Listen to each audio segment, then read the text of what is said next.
Boa noite, amigos rádio ouvintes. O assunto que escolhemos para esta conferência intitula-se Nosso Século de Maravilhas. Deveras vivemos numa época de maravilhas. Fazemos num ano o trabalho de séculos. Rapidez é outro nome para nossos dias.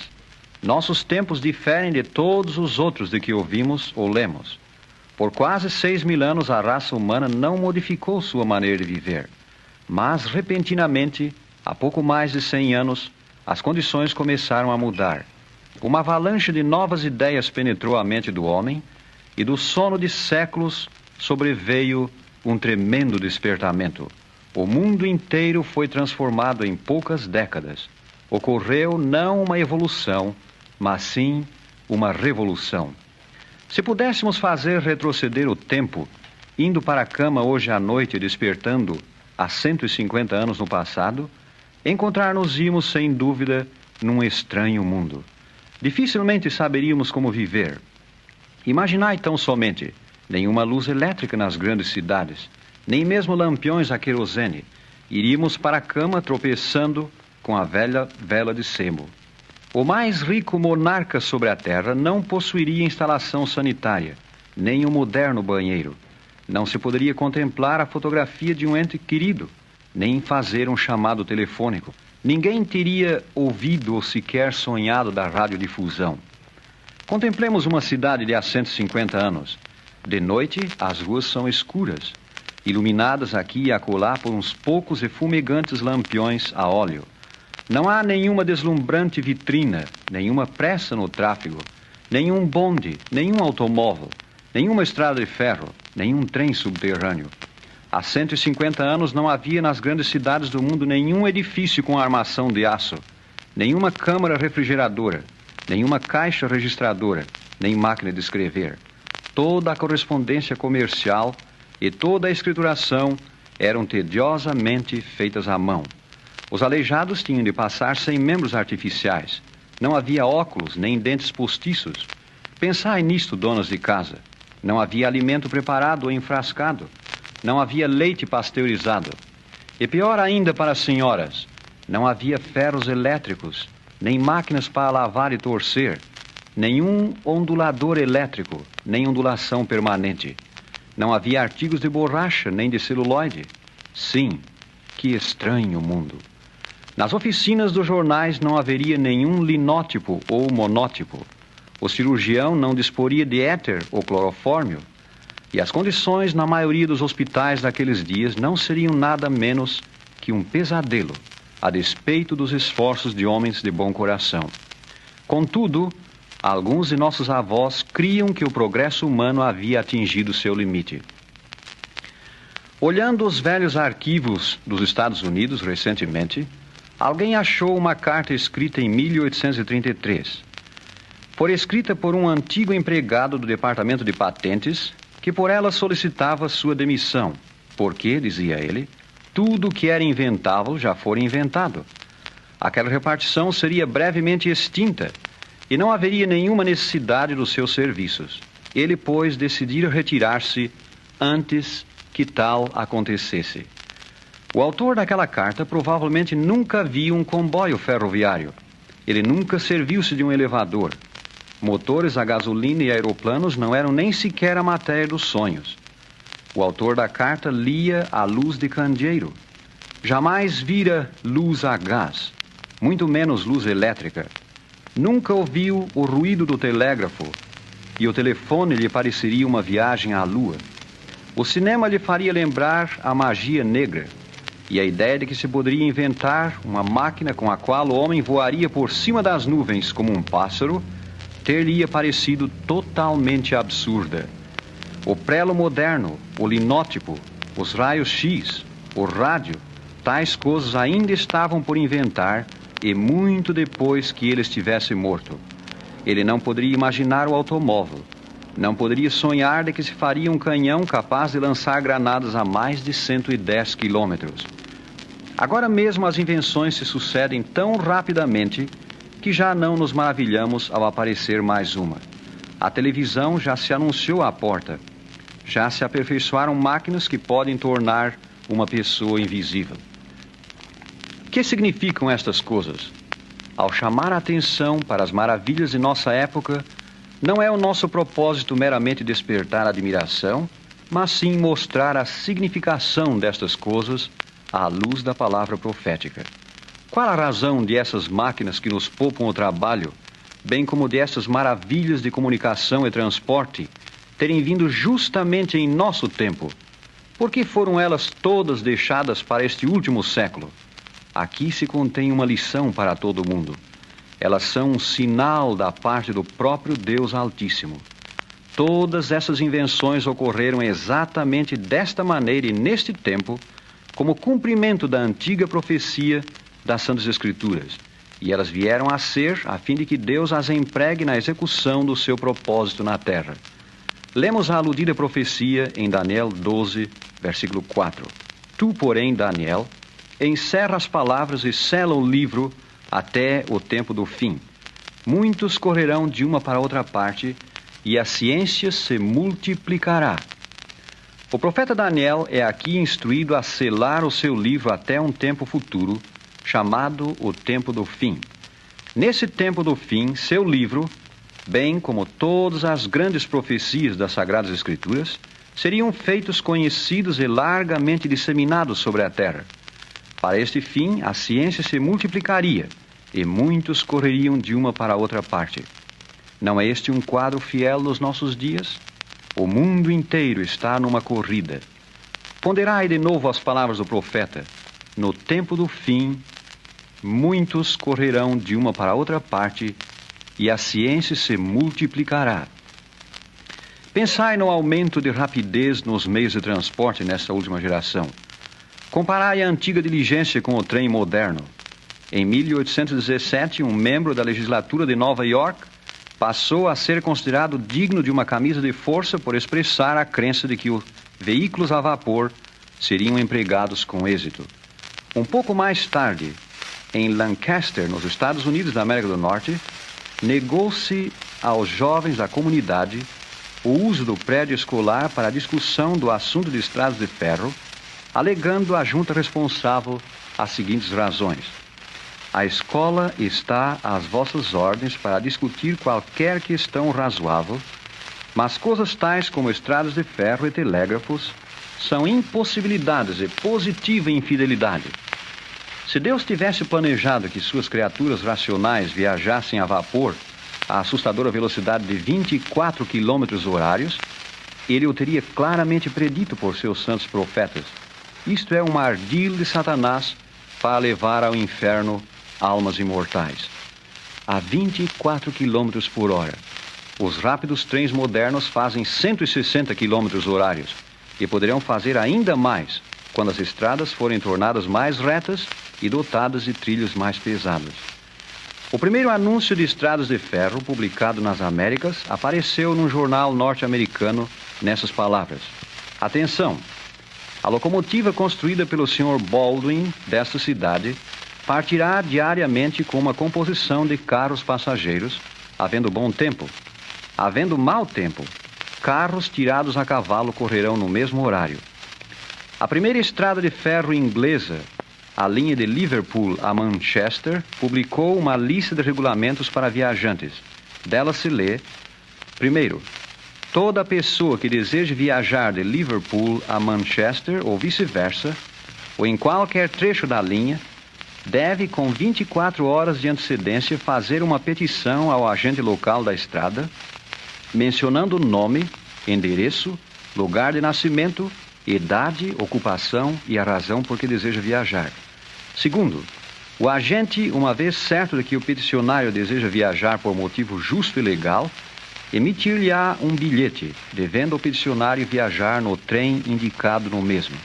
Terceiro, os trens partirão da estação o mais perto possível do horário, mas a companhia não garante que eles atinjam seu destino. Quarto, os trens que não chegarem ao destino antes do escurecer pararão e passarão a noite numa das estações, devendo os passageiros providenciar hospedagem à sua custa. Quinto, a bagagem será transportada em cima dos carros e, caso venha a molhar-se, a companhia não se responsabiliza por prejuízos consequentes. Comparai com isto os nossos admiráveis trens modernos correndo noite e dia através de continentes. Deus previu o futuro. Ele olhou aos nossos dias e, pela pena da inspiração, pintou nossas estradas modernas, nossos rápidos trens e velozes carros a motor. Consideremos agora a surpreendente profecia de Naum 2, versículos 3 a 5. Os carros resplandecem de aço no dia do seu apercebimento, e as lanças são brandidas. Os carros andam furiosamente nas ruas, cruzam as praças em todas as direções, parecem como tochas, correm como os relâmpagos. Ele se lembra dos seus nobres, tropeçam no seu caminho, apressam-se para chegar ao muro dela, e a manta está armada. Sir Isaac Newton, o pai da ciência moderna, foi um estudioso das Santas Escrituras. Previu ele que, em cumprimento das divinas predições, dar-se-ia um aumento de conhecimento e surgiria um meio de condução muito além do sonho da geração do seu tempo, o qual, sem dúvida, possibilitaria à humanidade viajar a 80 km por hora. O incrédulo Voltaire, inimigo aberto das Escrituras, ridicularizava tais ideias, dizendo: "Vede o dinâmico cérebro de Newton, o homem que descobriu a gravitação e nos revelou maravilhas que todos admiramos. Ao ficar velho e caduco, começou a estudar o livro chamado Escrituras Sagradas. E parece que, para mostrar fé no fabuloso absurdo desse livro, devemos crer que o conhecimento humano aumentará de tal maneira que seremos capazes de viajar a 80 km por hora. Deixamos aos nossos ouvintes o decidir quem era o caduco: Voltaire, que ria das Santas Escrituras, ou Newton, que cria nelas. O profeta Naum disse: os carros resplandecerão de aço no dia do seu apercebimento. Chamavam-se carros os antigos veículos sobre rodas. O profeta pode estar aqui descrevendo os grandes e ruidosos carros de hoje, resplandecentes de aço. Os carros andam furiosamente nas ruas, diz o profeta, e cruzam as praças em todas as direções. Parecem como tochas, correm como os relâmpagos. Nossos carros modernos andam furiosamente nas ruas e cruzam as praças em todas as direções. À noite, os automóveis parecem tochas e correm quase como relâmpagos. Em conformidade com a profecia, rapidez no viajar identifica este século como o tempo do fim. O mundo tem certamente diminuído. Para dar a volta em redor da Terra, Magalhães, em 1517, gastou 1.126 dias. Thomas Cavendish, em 1588, partindo da Inglaterra, 781 dias. Nellie Bly, em 1889, de Nova York, de navio e por estrada de ferro, 72 dias, 6 horas e 11 minutos. Carlos Fitzmaurice, em 1901, de Chicago, 60 dias, 13 horas e 29 minutos. João Mears, em 1913, de Nova York, 35 dias, 21 horas e 36 minutos. O Graf Zeppelin, em 1929, 20 dias e 4 horas. Wiley Post, em 1933, 7 dias, 18 horas, 49 minutos e 30 segundos. E, finalmente, Howard Hughes, em 1938, 3 dias, 19 horas, 8 minutos e 10 segundos. Leiamos agora Isaías 60, versículo 8. Quem são estes que vêm voando como as nuvens e como pombas para as suas janelas? A palavra quem prova que se trata de pessoas, não de aves. Santos Dumont aspirou conhecer o que Salomão chamou o caminho da águia no ar. Provérbios 30, 19. Após sucessivas experiências em França, conseguiu ele, em 1901, realizar o primeiro voo em dirigível.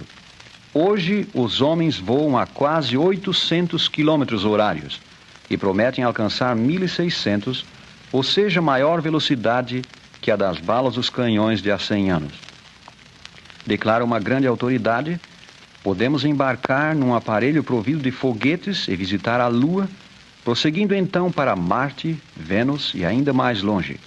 Este novo método de locomoção já recebeu um nome. Chama-se astronáutica. Temos já quase alcançado o fim deste século, século da culminação do gênio e do pecado humanos, de miraculosas invenções e decadência moral. A esperança humana da inauguração de uma época melhor só poderá realizar-se pela intervenção divina na vinda de Cristo, que é o legítimo governador deste mundo. De acordo com o profeta Daniel, no tempo do fim, os homens correriam de uma para outra parte e a ciência se multiplicaria. O tempo do fim não é o fim do tempo. É um curto período de tempo precedendo o fim. Há um tempo justamente antes da volta do Senhor Jesus, durante o qual a profecia de Daniel deve ser feita clara e pregada em toda a terra, para informar os homens da importância dos tempos em que vivem e prepará-los para encontrar o Senhor quando vier. Este período é aqui chamado o tempo do fim. O aumento da ciência consistiria primordialmente de maior conhecimento das Santas Escrituras, e o correr de uma para outra parte seria primordialmente para disseminar esse conhecimento. Por outras palavras, quando o dia de Deus estivesse por raiar e seu Filho estivesse por vir, ele despertaria todas as faculdades da mente humana para pôr em uso toda a sorte de instrumento, equipamento e invenção, de maneira que o Evangelho do Reino fosse rapidamente levado a todos os países e povos do globo. A presente época de maravilhas é, portanto, o resultado da execução do plano de Deus. O propósito destas grandes invenções é feito claro em Mateus 24:14. Será pregado este Evangelho do Reino por todo o mundo, em testemunho a todas as nações, e então virá o fim. Antes do advento dos modernos meios de transporte, teria levado séculos para pregar o Evangelho do Reino ao mundo, porque os meios de condução eram tão limitados e morosos. Nas coisas que vemos onde quer que vamos, no automóvel, nos navios, nos trens, nos aeroplanos, achamos evidências da vinda do Senhor. Não percais de vista a lição destes sinais dos tempos. Este é o tempo do fim. Há 150 anos a palavra de Deus era pouco conhecida. Suas profecias estavam seladas com o selo dos séculos. Era necessária a imprensa para pô-las na língua do povo. Fácil e rápida distribuição era requerida para pô-las nas mãos do povo. Escolas e educação eram necessárias para pô-la na mente e compreensão do povo. Uma especial mensagem divina era necessária para que esse Evangelho do Reino, incluindo os sinais dos tempos e a volta de Jesus, fosse trazido à atenção do povo. E um grande movimento missionário promovido pelo Espírito de Deus e do mesmo revestido era necessário para pô-la no coração do povo. Tudo isto tem sido testemunhado nos últimos 150 anos. As Escrituras Sagradas acham-se impressas, no todo ou em parte, em mais de 1000 línguas e dialetos, e aproximadamente 1 bilhão de exemplares têm sido distribuídos por toda a terra. Escolas, colégios e universidades encontram-se por toda a parte. Os meios de transporte alcançam quase todas as partes do mundo, e sua rapidez é constantemente aumentada. Aumenta igualmente a eficiência de excelentes serviços postais, jornalísticos, telegráficos, telefônicos e radiofônicos. O tempo apontado por Daniel é o tempo em que vivemos. Esta profecia está cumprida. A ciência tem se multiplicado. As evidências acham-se por toda a parte. Este é um dos grandes sinais da volta do Senhor Jesus. Este é o tempo do fim. As Escrituras dizem que antes da segunda vinda do Senhor, o Evangelho eterno será levado, como que por asas de anjo, a toda nação, tribo, língua e povo. E esta grande profecia de Apocalipse 14:6 está se cumprindo hoje. Este Evangelho do Reino rapidamente abre caminho através de todos os continentes. A mensagem que leva é: prepara-te a encontrares teu Deus. Amós 4:12. O livro divino dá-nos a razão para a presente condição do mundo. Este drama de progresso do século XX é a resposta de nosso século à marcha das profecias. Revelam também as Escrituras que o fim desta época marcará o começo do novo dia de Deus para a humanidade. Então, a transformada civilização será uma utopia aperfeiçoada num mundo sem fim, o lar paradisíaco dos remidos de Deus. E nós, caro amigo, devemos estar lá.